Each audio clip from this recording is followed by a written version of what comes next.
আম চাষ করে তাক লাগিয়ে দিয়েছেন বসন্ত সিং। বর্তমানে বাড়ির ছাদে অনেককেই বিভিন্ন ধরনের ফুল ফল সবজি চাষ করতে দেখা যায়। বাগানের স্বল্প জায়গায় এই ধরনের চাষ নজর কাড়ে বটে। সেরকমই জলপাইগুড়ির বহু বাসিন্দার ছাদ বাগানেই এখন চোখে পড়ছে গ্রীষ্মকালীন ফলের রাজা আমের।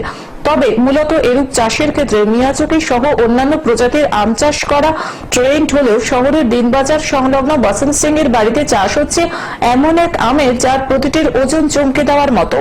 এই আম গাছটি থাইল্যান্ড প্রজাতির আম গাছ। গাছে বেশি ফলন হয় না, তবে যে কটা আম ফলে তা 10টি সাধারণ আম গাছের সমান। কোনো একটি বড় গাছ যদি সঠিকভাবে ভালো ফলন দেয় তাহলে সেই গাছে 5 থেকে 6টি আম ধরবে, যার ওজন প্রায় 10 থেকে 12 কেজি।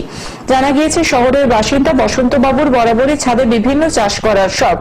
গত 2 বছর ধরে থাইল্যান্ডের প্রজাতির এই আম চাষ করে তাক লাগিয়ে দিয়েছেন তিনি। এই গাছের এক একটি আমের ওজন হয় প্রায় 2 কেজি। প্রায় 2 বছর ধরে তাদের বাড়ির মানুষ এই গাছের আমের স্বাদ গ্রহণ করেছেন। আমটিরও আরেকটি বিশেষত্ব হলো এই আমটি কাঁচা এবং পাকা উভয় অবস্থাতে মিষ্টি স্বাদের হয়ে থাকে। বাংলার সাধারণ আমের তুলনায় বিশাল আকারের ভিন্ন ধরনের এই আম সচক্ষে দেখতে বসন্ত বাবুর বাড়িতে ভিড় করছেন বহু প্রতিবেশী। এছাড়াও তার বাড়ির ছাদে ছেয়ে রয়েছে অন্য আরো নামি দামি প্রজাতির আমের গাছ। বলাই বাহুল্য ছাদ বাগান জুড়েই তার এখন নজর করা আম বাগান। এটা 3 বছর থেকে এই গাছটা আছে আর 3 বছর থেকে সমানে আমাকে ফল দিচ্ছে।